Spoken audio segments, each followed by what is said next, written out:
Loud and clear. Cool. So thank you very much for invitation and thank you very much for coming. So this is in terms of the virus, this is totally safe meetup. It's about safety and it's safe also because yeah, it is online. So a couple of words about me first. My name is Oleg Kirovskii. I work in the field of safety since like 10 years or something. And the whole my career, I try to understand how to prevent, let's say it like this, machines from killing people. And I worked for a couple of automotive companies. Now I work the same for the same company that the first person who spoke on this meetup also works Yandex self-driving cars, and also have some ties with my previous employer ZF Friedrichshafen, which some of you may know or may not, but it doesn't matter. So now I will talk about how to build a safe software, build software everyone can trust. Uh, First, of course, the main question is what is safety relevant and how we understand safety in technology. Because if we want to control something, if we want to do something, we necessarily need a definition. We cannot just say, okay, let's make this or that thing safe. We need to understand what safety is. Then we'll speak about safety lifecycle. So a couple of procedures that one makes or one needs to make to control safety. About the coverage, this is a topic which arises very, very often. What is the test coverage? How much tests do I need? How much test is enough? Then there is such a rather boring topic about medicine measures. So not only what I need to do, but also how I need to do this. And the last but not the least is a couple of words on independence and decomposition. And at the end, we will have some small part on the outlook and a take-home message, let's say. So why software is safety relevant? I think that most of you can answer this question by yourself, but of course, you know that currently software is literally everywhere. At least let's look at the automobile, old automotive functions. Software is used for performance, like engine control, braking control, passive safety. In engine control and braking control, there is still a requirement from the government that even in modern cars, we need something that connects the driver and the engine and the driver and the braking system manually. But for performance, we still use the software. So let's say software is responsible for performance of those systems for, let's say, 80% of the time or 90% of the time. In passive safety, it's now only software or only software hardware function. And for new functions, software is essential, like active safety, ADAS, all this cruise control, lane keep assist, and so on. Software is essential. And of course, for autonomous driving, of course, we cannot have any autonomous driving system without software. Let's say on some mechanical things, it is totally impossible to build autonomous driving. Another problem is that software failures, and this we need always to know that software failures are systematic failures. Once made, software bugs will exist in any number of software copies.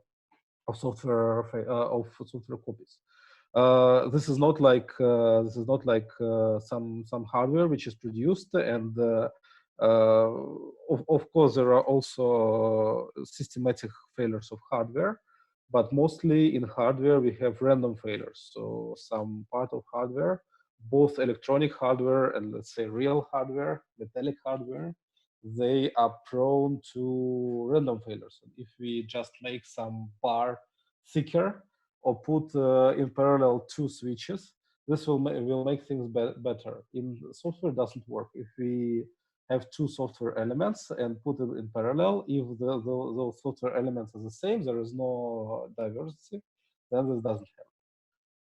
And with all those new things, the automobile is just as dangerous as it used to be always, or maybe even more dangerous. For example, it has big weight. Some automobiles up to 75 tons. Um, It has many. I'm sorry. It has many people inside, up to 200 people in some big buses may fit. It has a lot of people outside, many more, and it drives on the streets. So there is always danger. The danger we cannot get rid of unless we stop driving. So we need to do something else to make the things more safe. So, okay, let's talk about what is safe, what is dangerous, and how do we understand what is safety in technology? How can we quantify what's safe? So, safety is the absence of unreasonable risk. This is a definition from ISO Guide 51. ISO is International Standardization Organization, the very top authority, which is actually, maybe some of you will be surprised, but ISO is a part of the UN. So ISO standards, they are kind of international laws. They are a little bit different because for not following ISO standards, you don't have, let's say, straight punishment, but also for many international laws for breaking the international laws, you won't have any. Still, ISO standards have an immensely high position in the even in the legal system. And the ISO guide is even better or even more general than the ISO standards. Safety is absence of unreasonable risk in the presence of hazards. Risk and hazard, unlike we use those words in normal speech, risk and hazard is not the same. Hazard is a potential source of harm. So hazard is always there. If automobile moves, if a car moves, if it theoretically kill someone, then the hazard is there. And the unreasonable risk means that risk is, or there is a typo here, risk not acceptable, I'm sorry. Unreasonable risk is a risk not acceptable from the standpoint of societal and moral concepts. And risk is a combination of probability of harmful event and the severity of harm it causes. So unreasonable risk is not acceptable. So we should limit the unreasonable risk, or we should get rid of unreasonable risk, leave only the risk the society can accept. In order to do that, we have to believe or we have to agree that the risk acceptability is just independent of most factors like society, the person, the situation, and the nature of harm. This we should, from the front up, we should say directly from the beginning, we should say no. This doesn't work like this. This is state of the art, and this definition is according to the ISO guide, and it is very highly acclaimed definition. But this is not like this. In reality, risk acceptance is different based at least on those parameters and on many more. Here are some sources you may read on which parameters, which factors are causing some risk to be more acceptable than the other. But still, we believe that there is somewhere a gold standard of risk, the risk acceptable for everyone. And the risk acceptable for everyone is the target we need to follow, or the target we need to reduce all risks to. Again, acceptable risk. Some systems are safe by default because using them causes risk below the acceptable level. That means acceptable risk. Some other systems are not safe by default because using them brings some risk above this acceptable line. But then we need to apply some safety measures and kind of make the system safe. And that means that in any safety life cycle, so safety life cycle is a set of measures that we need to perform, or set of steps we need to perform in order to make the system safe. For we need a preliminary risk assessment. We need to answer this question: how safe is safe enough? I'm sorry, this is still Russian. Here is written the analyze the safety measures, and we need to perform safety validation. We need to validate that this is really target acceptable level of risk has been met. This is those are necessary parts of any possible safety life cycle. There is an automotive safety life cycle, which is set by the standard ISO 26262. You will hear this number 2622 many times during the standard. Also in avionics, also in nuclear industry, there are different safety life cycle, but they necessarily have these steps: risk assessment, system analysis, and safety analysis and safety validation. But you may ask me, okay, why there are different safety life cycle? Why not build the only one and only safety life cycle and apply it to anything? First of all, different hazards require different ways of protection. And then there is also bureaucracy, like local, national, and international legislation. In different countries, there are different standards, and then there are industrial regulation. In different branches of industries, they have different regulation and also different tradition. But let's talk about like this. We cannot do anything about it. Let's talk about the first part of the first bullet point here. Different hazards require different ways of protection. We can classify hazards based on their source. The source of hazards may be from within the system or from outside of the system. And this division or characterization is perfect, because nothing can be at the same time within the system and outside the system. There is also no gray zone between what is within the system and what is outside the system. And from within the system, the hazards are component failures. So that some kind of failure, some kind of component can work not a good way, I would say, or in a faulty way, and then it can cause some risk for the user. Outside, there are environment, and a very big and very important part of environment for all system is a human. So human actions. Human action can be intentional and unintentional. And based on this definition, we have different safety life cycle. We have a life cycle for functional safety, which is dealing only with component failures. This is a specific life cycle we will talk about today. No, even not about the whole life cycle, but about only the part of the life cycle related to software. For the environment and unintentional human actions, we have safety of the intended functionality. This is still a standard in the making, or a life cycle in the making. I am a part of ISO group who is doing this now. It is the first draft was published November last year, and now we have just published the community draft of the standard ISO 21448. So if you are interested, you can Google these numbers with word CD, which is a community draft, and you can read what is coming next. Let's say the add-on for functional safety.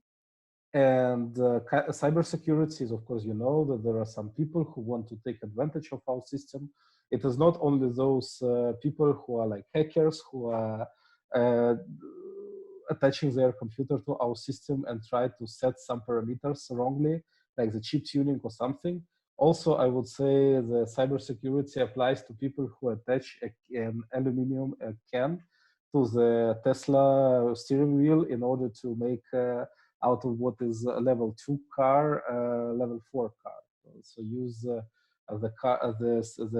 system out of context, and in this way they are breaking the safety context designed by the vehicle manufacturer.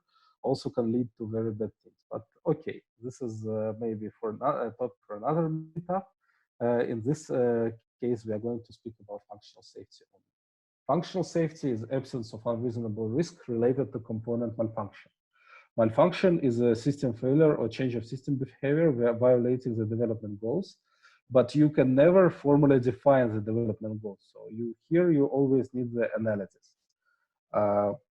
Because to define the system goals is just to make a system. If you can fully describe the behavior of the system in all possible constellations of events, that means you build the system. So you can never have the development goals before the system is fully developed.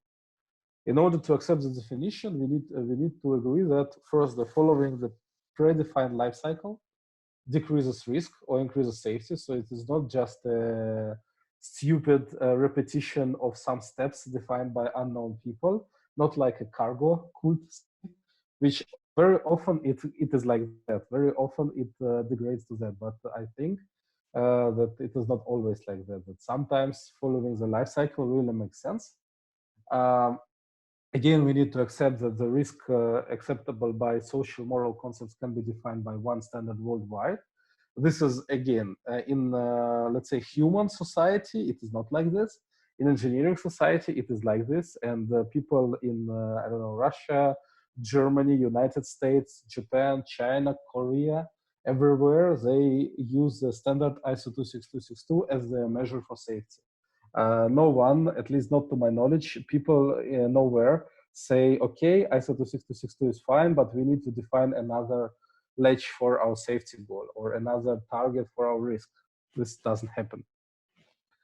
And the last but not the least, actually the most important point, that the safety cannot be measured like, I don't know, weight or current or many other system parameters. Safety is safety assessment, and all safety work is based on safety arguments. That means on some propositions you give as answer to the question, why do I think my system is safe?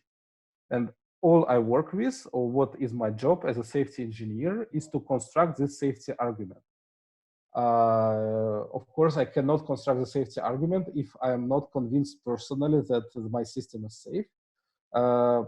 But basically, there is no way to assess safety, or at least no better way out there than for a group of people to agree on this based on the argument. And for me, these 3 points seems valid.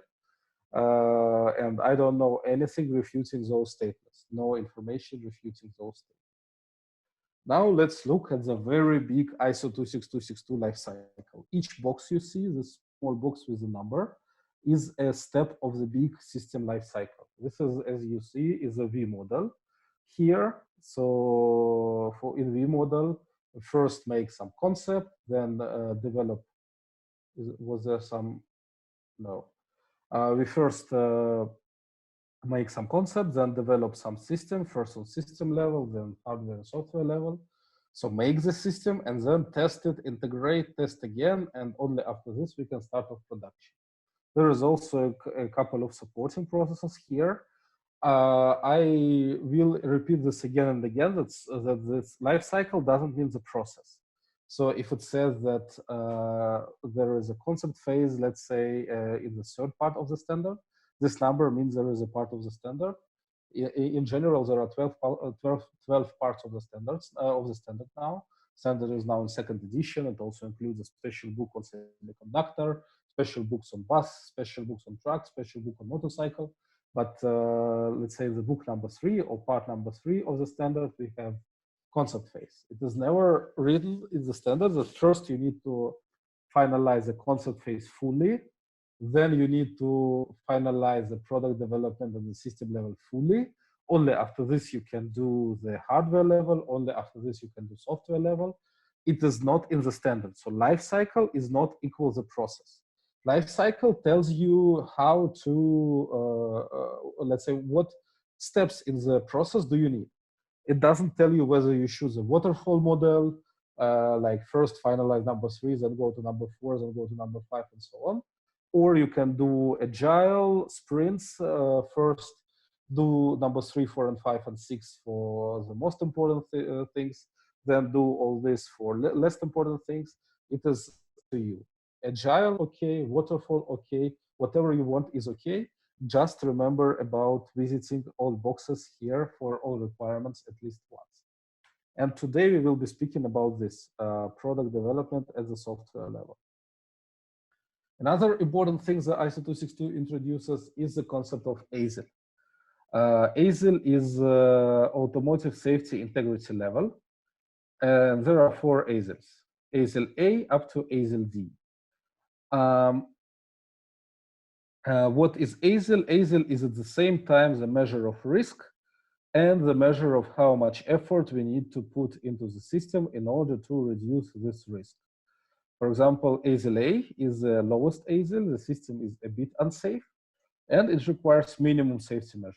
And ASIL D is the biggest risk. The system before safety measures is unsafe. Let's say minimum level of safety before safety measures. or is the most unsafe, and therefore we need to implement maximum possible safety measure. And there is also a level which is called QM, which is quality management. That means that no specific safety management or safety engineering is required. The system has risks which are below the level of acceptability. That means all risk is acceptable. Don't do safety, just do normal quality. Regarding the ASIL, the best analogy that comes to my mind is the weight. For example, a person like me has weight of 100 kilo. That means a lot of excessive weight, a lot of extra weight. And also this person needs to do more in terms of reducing his weight, put more effort into reducing his weight than a person who has, let's say, only one extra kilo or 0 extra kilos. So with ASIL, the life cycle is even safer. First, we need to use hazard analysis for ASIL determination. The procedure for hazard analysis is described in the part 3 of the standard. I'm not going to touch it today. It is quite a complicated procedure. We just don't have time. But anyway, we make the hazard analysis, and for each function of the system, we have ASIL. And for all safety requirements associated with this function, we again have ASIL. We do some work according to parts 4, 5, and 6. And then we can make hardware and software analysis in order to validate the assumptions made at the system level, depending on ASIL. Of course, if our software was just there to, I don't know, to turn on the lamp on the near the steering wheel, then this is maybe ASIL A, very small amount of risk associated with it, and all safety procedures are quite easy, I would say, minimum safety procedures.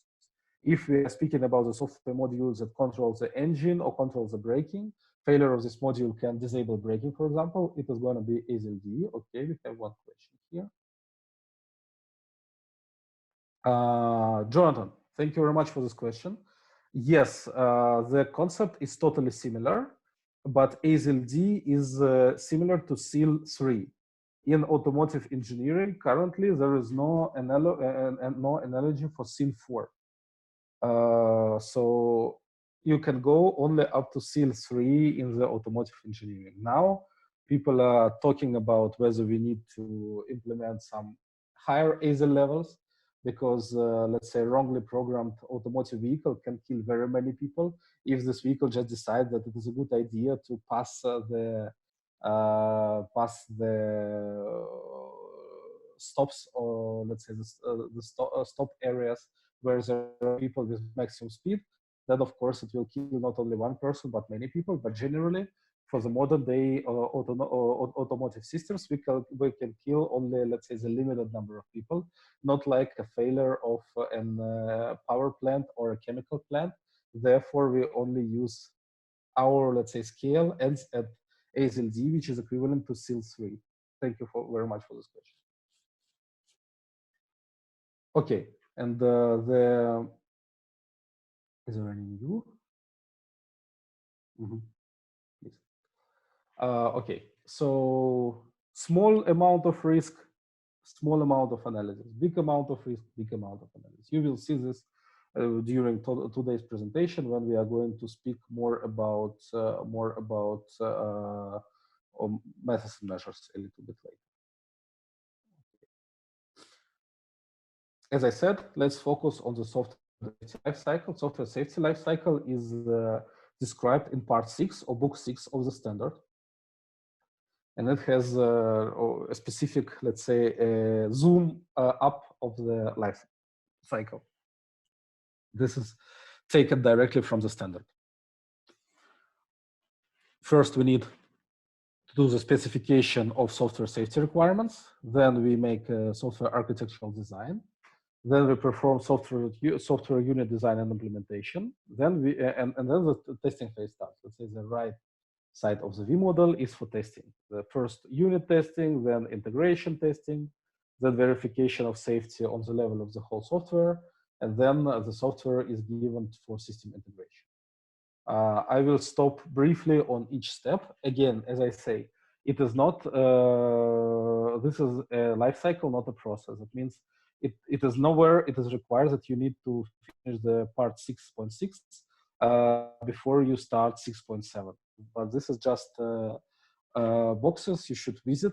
All requirements, in this case, all system requirements, should go through all those boxes before we can consider the system finished. Whether we want to have it in a one run or two runs or many runs, this is up to us. Okay, specification of software safety requirements. What, where do they come from, the software safety requirements?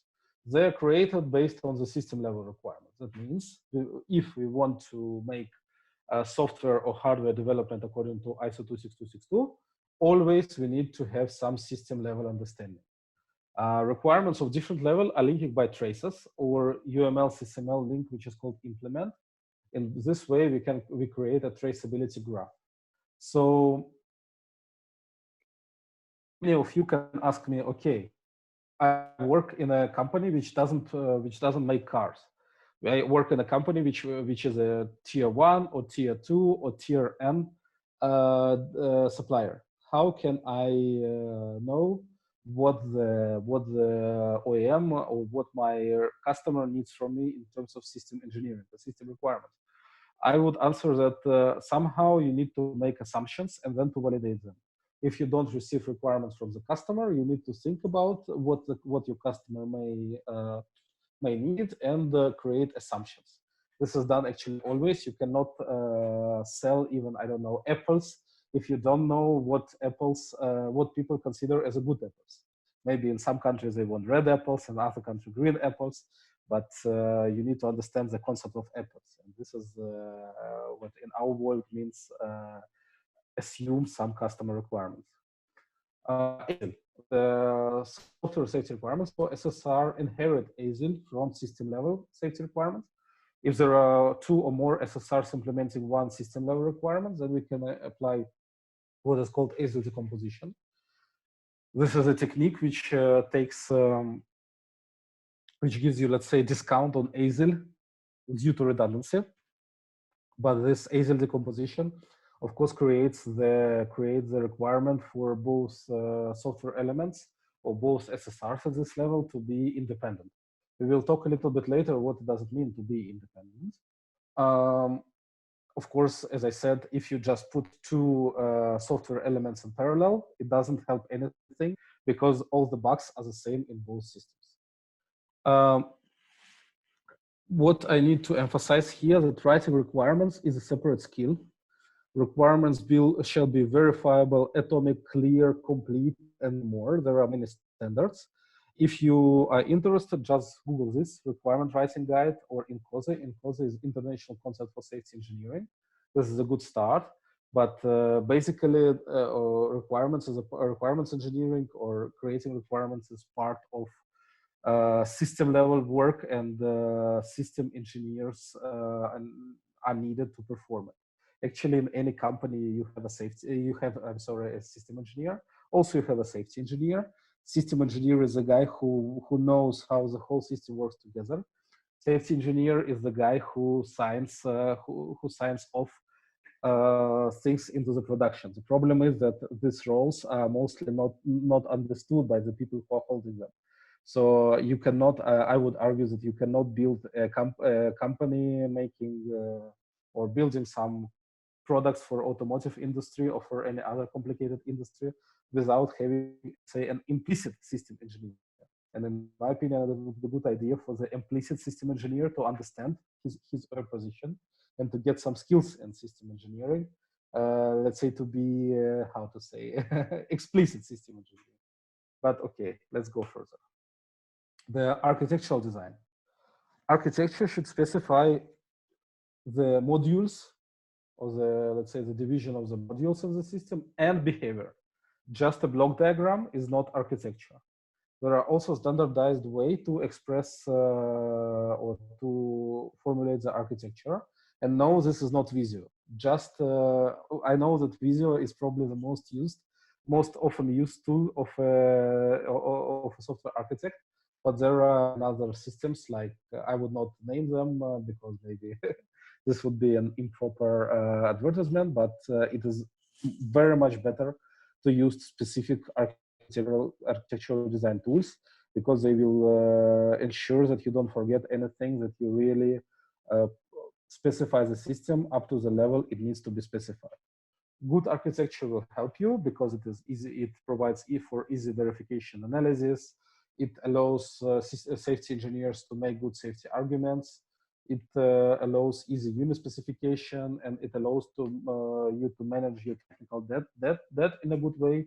But bad architecture will kill you. So better no architecture than bad architecture, because it is providing bad architecture will mean that you don't have this, but you are sure that you have. So you are kind of blind here. So better no architecture than bad architecture. Okay, now we go the final step, unit design and implementation. I very often hear in my company that the code is the best documentation, and this is true, but only in this level.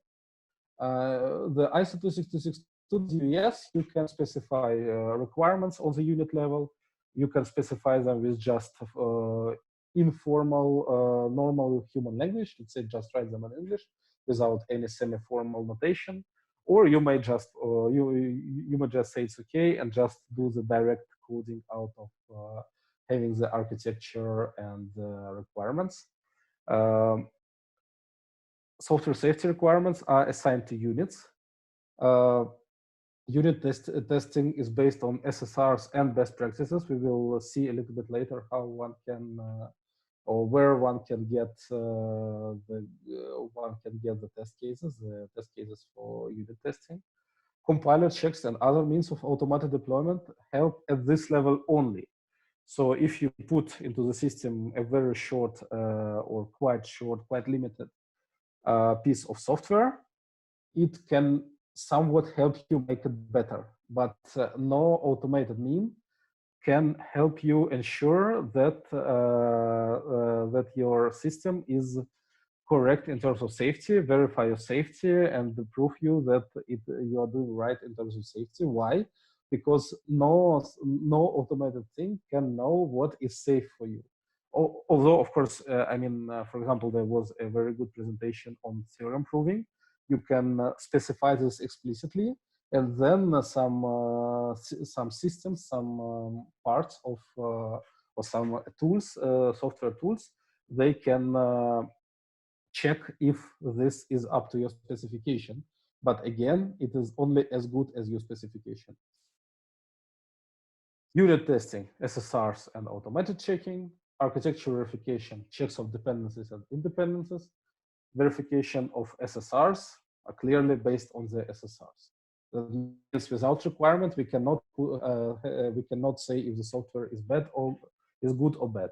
If you just let's say hire a safety engineer, show him or her your software code, your source code, and say, okay, tell me, is it safe or not safe? Safety engineer cannot say anything because no requirements.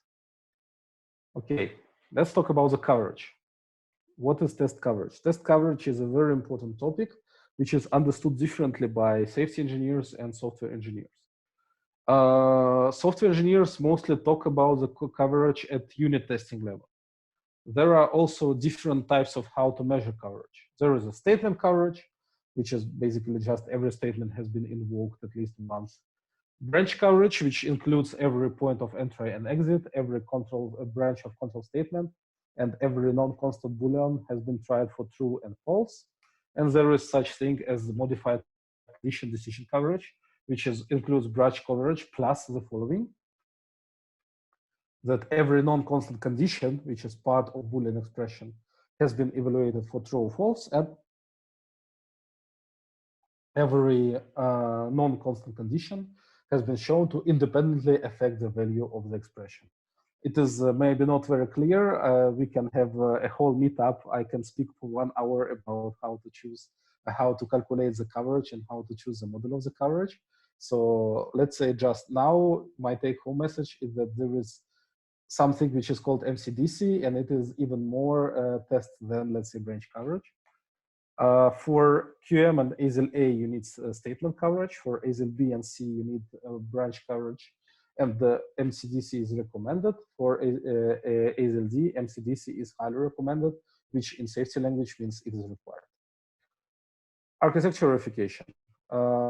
in architecture, we can what we normally do, we define the safety relevant part of the architecture and not safety relevant part of the architecture. So in architecture coverage, we check all data transmission pathways within safety relevant part of architecture, and independence between safety relevant and non-safety relevant parts of the software. We also check here.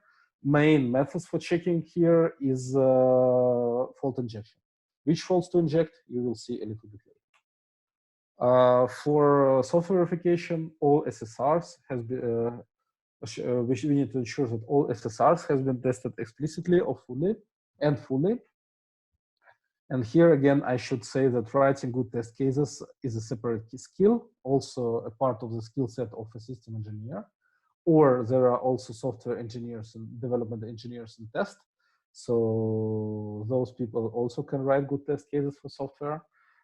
They should be written independently from developers and also independently from the requirement authors. Only this can give you, let's say, the possibility that test cases are written in a good way. I am very often asked which coverage level is enough. How much coverage is enough? Maybe is 20% of coverage enough, or 50%, or maybe 80, or maybe 91, or maybe 83.5. The answer you may see on the screen, and also you may see by the font type I have chosen, by the size of the numbers I have chosen. You can see the level of my pain when I hear this question.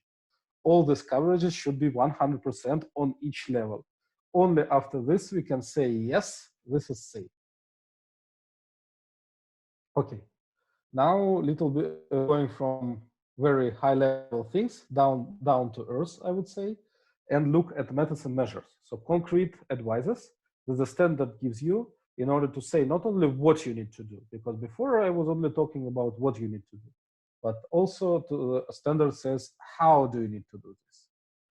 There are 16 tables with methods and measures, and all methods and measures are ASIL dependent. As you understand, again, if the initial risk of failure is very small, don't need to do much testing, to apply much rigor in development.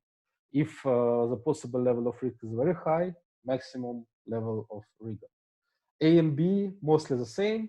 C is more complex than B. Actually, there is like a very big safety jump, I would say, between the B and C. I would say any company that can somehow build software, any software house can achieve A and B, almost just out of the box. Maybe some very minor things changes are required. ASIL C is more complicated than B, much more complicated, and ASIL D is even much more complicated than C. For the table, they have designations. Minus is not recommended. 0 is no information, is neither recommended nor not recommended. Plus is recommended, and plus plus it means highly recommended, or in plain language and human language is required. Okay, it looks like we don't have some special questions, so I can just proceed. First of all, maybe to your surprise, there should be some document which is called modeling and coding guidelines. So before you start writing safety relevant software, you need to gather together and understand how are you going to do this? What kind of things are you going to implement, and which rules are you going to follow? I think the number, I need to say that 1A, 1B is used here instead of, let's say, 1, 2, 3, 4, 5. This is not a coincidence. Same number and different letters are for methods that are partially overlapping. So in this case, if everything is numbered from 1A to 1H, you can say, I have chosen to use 1G instead of 1F. If they were numbered from 1 to 8, no choice, just implement everything. So here, again, they are partially overlapping, so you can skip something or choose something over something else. So the first three are really, really good for you, really, really good for any ASIL level. enforcement of low complexity. One often says that one software module shall fit on one screen, not on your one 5K monitor, which you put vertically, but on one normal screen. Which you should, it is, of course, it is not written as a standard, it is just kind of rule of thumb.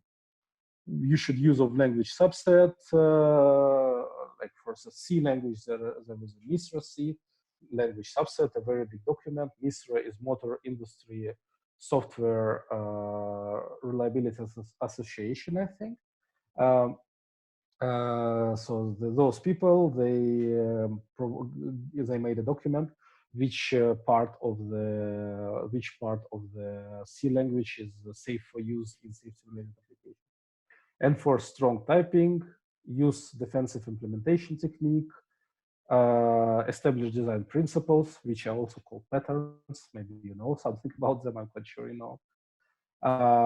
If you use graphic representation, it should be unambiguous, so not just some boxes and arrows between them, but some well-known format for graphical representation, like the Simulink formal models or SysML or UML formal models or something like this. Style guides are important. Naming conventions also good for any ASIL. Design notations. Informal notations. That means just using textual or normal human language for creating the requirements is good for ASIL A and B. And semi-formal, that means using requirements and semi-formal architecture like UML is good for ASIL C and D. If you can use formal notations, it's good, but after very fierce resistance from most OEMs, this was reduced to just recommended, because it used to be highly recommended for ASIL C and D, but OEMs said, no, we cannot afford this, and they reduced it. Architecture design. Hierarchical structure, restricted size of components, of interfaces, high cohesion within the software component, and very restricted coupling between the software component. I think you understand all this. If you don't understand something, then just ask me directly in the chat. But I think as software engineers, you understand all these concepts much better than I do. Scheduling and restricted use of interrupts. Error detection on the architectural level, range check, plausibility check, detection of data errors like CRC. External monitoring facility, again for ASIL D, is almost required. Control flow monitoring required for C and D. And diverse software design, again for ASIL D, this is required because as I already said many times, if you just put some things in line or with one element, you will you will claim redundancy, but have in reality only one element. This will be no good for you. Error handling. So you identified some errors. What would you do? Static recovery mechanism. You can introduce like if then. What is mostly recommended for higher ASIL C and D is graceful degradation. So you have multiple modes in your system. In one mode, the system works perfectly. Then there is a mode when some of the functions are unavailable, but the system can continue driving. Then there is, let's say, a critical mode, the system only can drive, let's say, with limited speed, or we can stop the car on the highway and say, sorry, we cannot provide safety for you anymore. So just go out of the car, leave the car, and call the police and the ambulance. Correcting codes like CRC is also recommended for everything. Verification of the software architectural design, walkthrough and inspection. What is the difference of walkthrough and inspection? So both are different types of the review. The people who wrote the ISO 26262, they found out that the review where one person just looks over the code of the other person, this review doesn't bring anything, because first it is very hard to understand what this person means, It is also sometimes you are going to lie to your colleague and say everything is fine or something like this. So walkthrough is a review when your colleague walks you through the code. He says, okay, look, I implemented here this in order to do this, and this in order to do that. And here my idea was that. And you are assessing, not only looking in the code, but by comparing his ideas with what he really wrote. Or what he made, which architecture did he make. And inspection is a different kind of review where you just ask your colleagues some questions from the checklist. So you create a, based on some rules of ISO, of NISRA, of some other standard, you created a checklist and you say, dear colleague, you know, the people recommend us to do like this and like this. Did you do like this and like this? And then you find the answer together. And you either check something out or you say, no, we need to improve here. Simulation is, of course, much better because simulation never never fails. But it is hard because before simulation, you need to create the environment and also the specification in machine readable format. Formal verification, again, it is for C&D recommended, but no one actually is doing it. In my 10 years in the industry, I have never seen anything formally verified. Control flow analysis, clear. Data flow analysis, I think also clear. If some element uses data which is not delivered to that element, it is kind of strange. Okay. Notations for software unit design, again, just requirements, textual notation, just attach SSRs to the unit, very, very good. Informal notation is just some kind of boxes and arrows. You just agree with your colleagues, but better to use semi-formal notation like Simulink or UML or SysML. The formal notation, again, very good, but no one is actually doing it. Principles for unit design. This is a micro, very small milli or nano extraction of MISRA. So how do you do the software units according to safe programming principles? One entry and one exit point, no dynamic objects or variables. You should initialize all variables, never reuse the variable name, avoid global variables or justify their usage. I would say just avoid. Limited use of pointers, especially for AZLD. No implicit type conversion, no hidden data or control flow, which is always linked to object-oriented programming.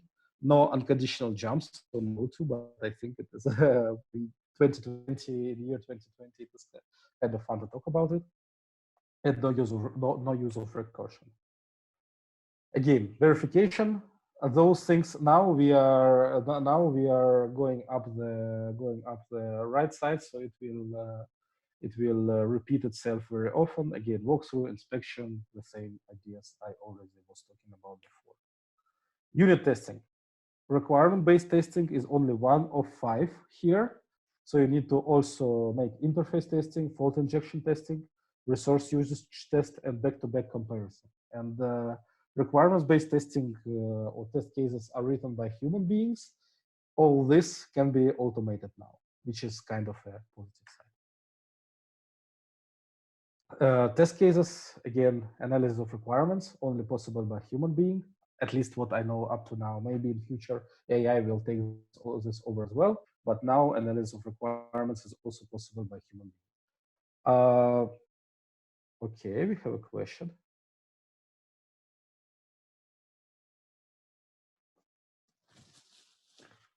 Are loops allowed? Is the question. If yes, how it is safer than recursion? I think loops are generally allowed, but not very well, not liked. So better not to use the loop. Okay, we can use the loop, for example, to repeat some for loop to repeat some action the given number of times. It is a better loop. Recursion is when you use a loop to, let's say, calculate some function. To calculate some function up to some given precision. I would not use the loop for this, but for loops may be better than while. Again, loops are not prohibited, but it's better not to use. Yes, and for this question, as I said, this is an extract from the Misra, and for this question, it is better to read Misra. This is maybe a better source for all this. There you can trace the ideas that were driving people to create these rules better. Okay. Analysis of requirements. Again, a human can do. Equivalence class, boundary values, error guessing. We can automate this. Structural coverage, we were already talking about this. A, B, statement coverage. C, D, at least branch coverage. And D, MCDC coverage. Integration testing, again, requirement-based test, interface test, full injection test, same. Also same, something can be automated. Test case, again, very same to the unit testing. Okay, now a couple of words on independence and freedom from interference. What is the difference, first of all? Independence is a complete absence of the interplay between A and B. This is impossible to implement if both software parts run on the same hardware. But ISO 26262 is kind to us, and the standard says, okay, you can replace in some under some conditions the argument for independence with the argument for freedom from interference. That means the failures would not propagate between A and B. What means the failure would not propagate is that a failure in A happens. Either it stays within A and B works as usual, or the failure is noticed and the whole system is shut down. For most cases, freedom from interference is enough to argue for safety. For freedom from interference has three pillars. I would call them like this: timing, memory, exchange of information. Timing, the failures to look for are blocking of execution, deadlocks, live locks, and incorrect allocation of our execution time and incorrect synchronization. For memory, corruption of memory and access denied when needed. Exchange of information, repetition, loss, delay, insertion, masquerade, incorrect sequence, corruption, things like this. Why are these failures important? Why are they listed in the standard? Because, as you may remember, in many cases in many methods for test cases, you have error guessing or fault injection. So you should definitely use this failures for fault injection. And once you try to guess which failure can break something here, much better to have this list in mind. Okay, that's it. Couple of final thoughts, take-home messages for you. First, if you are developing a safety-relevant system, you are not alone. This is very important. This is first corollary from this statement is that a lot of people suffer this pain daily, so maybe it will help you psychologically. For the other side, you can there are already methodologies, so you can look at others' experience or talk to other people who may have solved some problems instead of just inventing the wheel all over and over again. Things to have a look at is first system engineering, the book from Kosakov. I suppose this guy is Russian, but during his active life in the United States, and the book is in English. And safety engineering. So books by Nancy Levson, I don't know. She is or used to be the head of the MIT chair for reliable systems and system safety. Now I think she's quite old and she doesn't work anymore. But the book Engineering the Safer World is very good, and it will give you just an impression of the patterns of thought safety engineers use. I think any engineer, no matter safety engineer, hardware, software engineer, need to read the book. And then there is a guy whose name is Joseph Miller. I should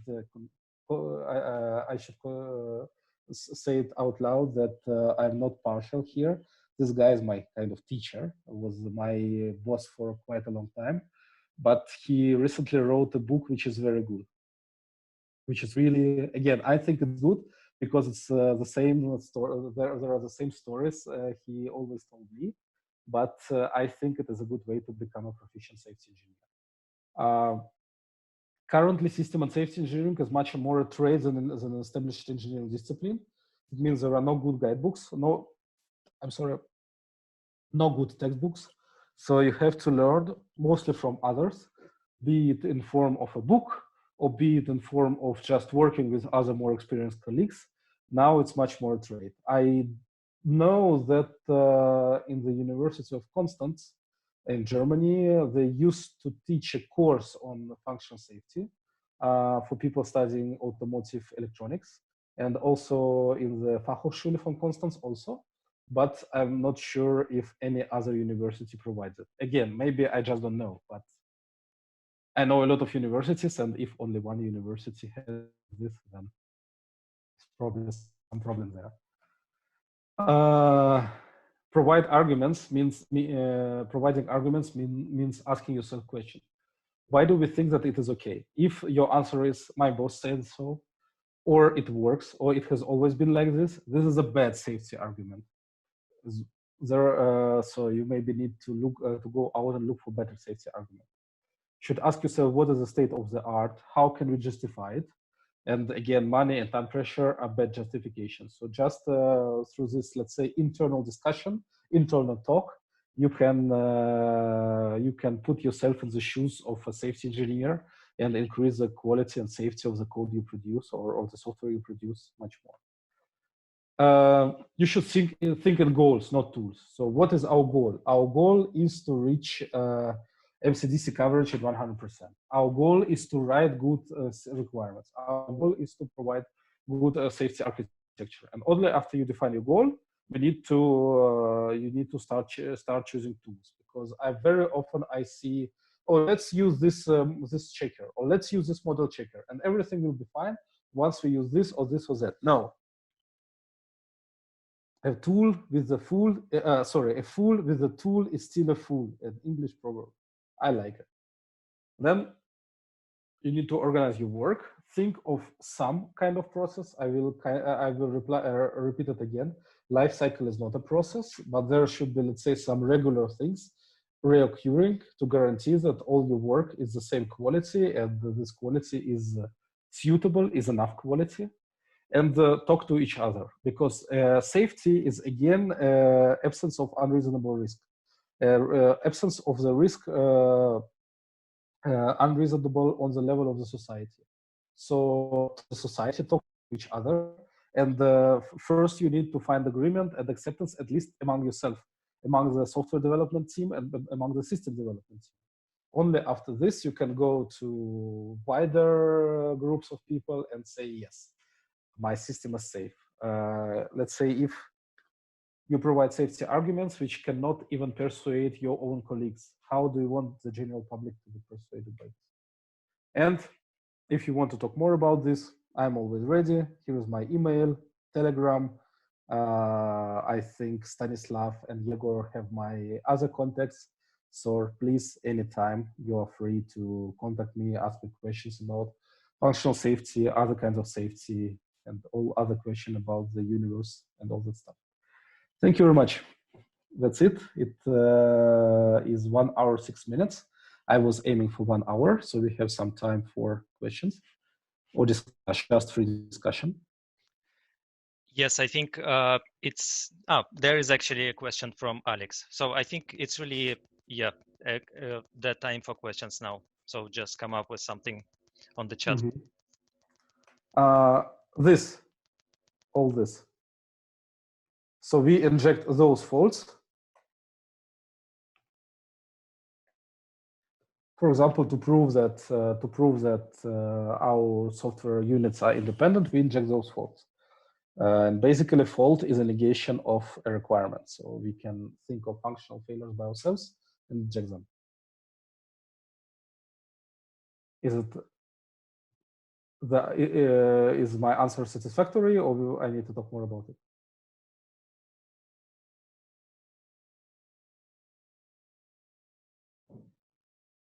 Okay, looks like it's satisfactory. Any tooling? Okay, any tooling. Oh, good question. I don't know. No problem. I don't know exact tooling for fault injection. I'm sorry.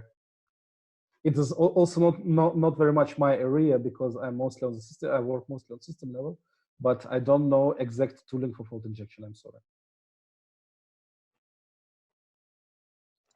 I think I can ask one question and let others to prepare their questions. So you are a safety engineer by profession. Can you explain a bit more about the relationship between a safety engineer and a software engineer? So how much code do you write? Is it 50% or 25%? And how do you interact with the normal software engineers? No, the safety engineer profession is kind of very bad in terms of society. So if all your colleagues like you, you're probably a bad safety engineer. So I will explain how this works.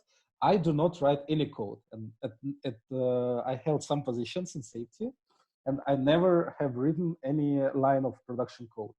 My task is to understand the code and to point out to evident problems and to make people think if the code they have written is good enough, or maybe it may have some problem inside. So I'm not writing any code. I just urge people to think about the quality of their code. Some people don't like to think about this, and sometimes I hear, or sometimes I have heard very peculiar answers, like this code is written by very professional, very experienced programmer. It cannot be wrong. Everything this programmer writes is good by definition. Okay, this is a bad safety argument. Okay. Yes. And related question. So it's probably not speaking of Yandex, but in general, from your experience, how often do you meet the programmers who are kind of safety aware or safety enhanced out of the box, so that you don't really have to make arguments for them? Like, does it happen often, or you really spend a lot of time at your work kind of arguing for this like additional software quality techniques, checks? Like, how does it happen in your experience? First of all, let me again emphasize that the word argument has two meanings in English, at least two. Argument means something that supports some cause, some logical evidence for supporting some cause, and another means another meaning is quarrel. So when I was speaking about safety arguments, I meant the argument supporting the idea or the proof of safety of the system. Although we also have safety arguments between each other, that means quarrels very often.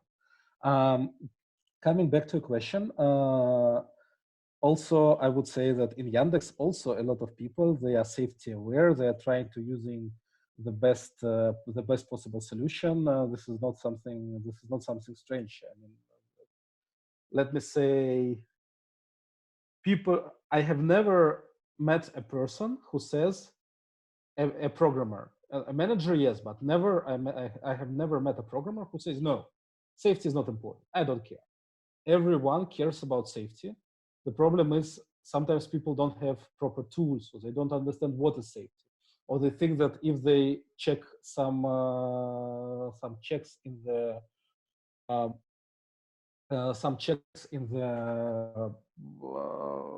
in some software, in some compiler, for example, then the safety question is out of the way. But everyone is aware of safety. Every programmer, I think, tries to reduce the technical debt and tries to create safe systems. The problem is people just don't know, but you should not blame people because not everyone worked in the industry which is safety aware. Like not everyone worked in medical devices industry or automotive previously or aerospace or something. This is really a minority. So most of the people, of course, didn't. Jonathan asked a very good question. How did I become a safety engineer? This is a question like one would expect to ask a prostitute. Like, how did you end up in this position? Um, Somehow it related to to my career. So I have never wanted, I have never had a goal to become a safety engineer. Although my actual profession by my diploma is system engineer. So I am, it is called in old Soviet style name, engineer for development. It is not software development, it's system development. So by my education, I am a system engineer. It is very rare. Also in Russia now it is rare, used to be more in Soviet times. And in the West, it's even more rare to find a person who is trained as a system engineer. And then I moved to Germany and started an internship in university. And the professor told me to, wouldn't you like to work with safety? Okay, that's how I began. This is a very good profession, by the way, because there are very few people and the demand is always rising. So in terms of job security, I think I can recommend. Thank you for the question.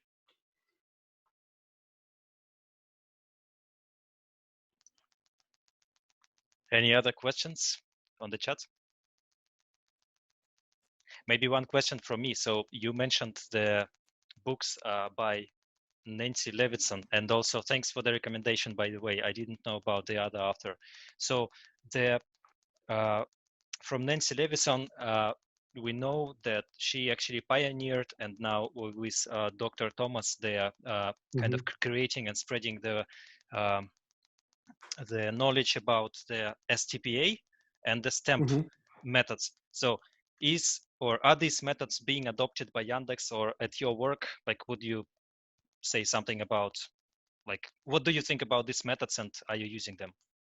Yeah, I think, yeah, in Yandex, I try to apply them.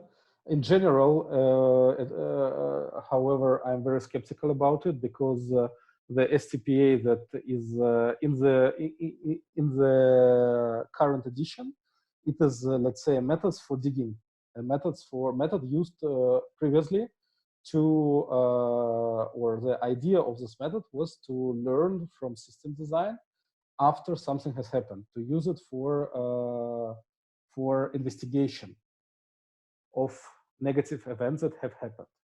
And in this case, you, let's say, you take a thread and you follow the thread back, and this is possible. Otherwise, if you just use STPA directly, you may be forced to go into the subsystem. You may be forced to go into the super system of your system. It just never ends. When you use other methods of analysis like FMEA or FTA, for example, then you have an architecture, you have a set of failures, and you just connect these failures according to different rules in order to understand which root cause failures, how they can trigger a system level failures.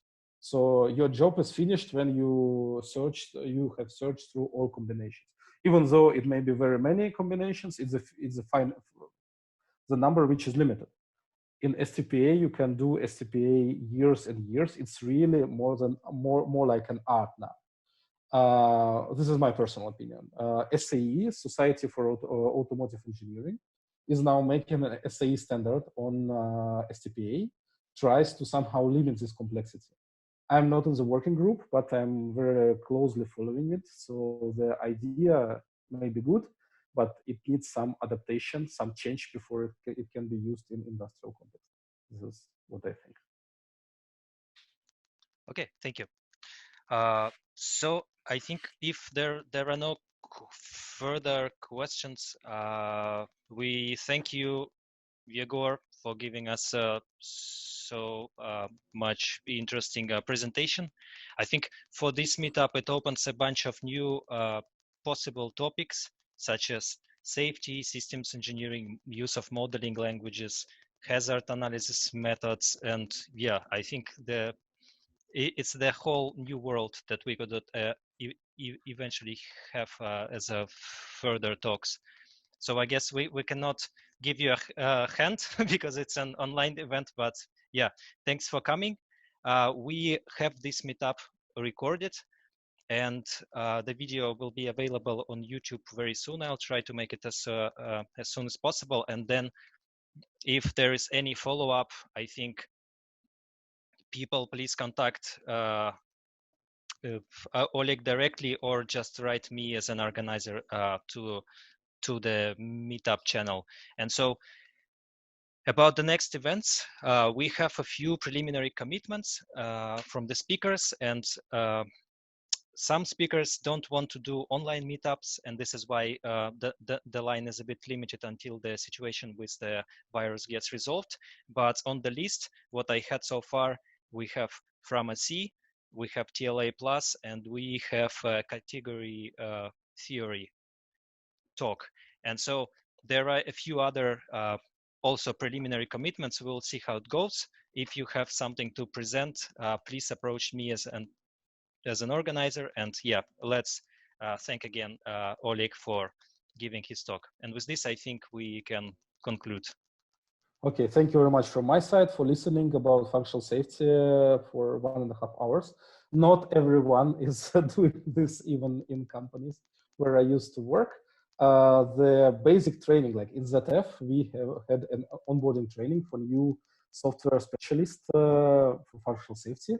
And this training was 2 days, so 16 hours with workshops, with some practical stuff. So you can understand how tiny is the part I told you. It's even less than a part of the iceberg, which is above water. So it's really very few things. I will share this presentation. You have my contacts. If you have some specific questions, I'm always happy to help. Thank you. Thanks, Oleg. Thank you all for coming, people. When we see each other on the next events. Thank you and bye. Bye-bye. Stay safe, stay healthy. Bye-bye.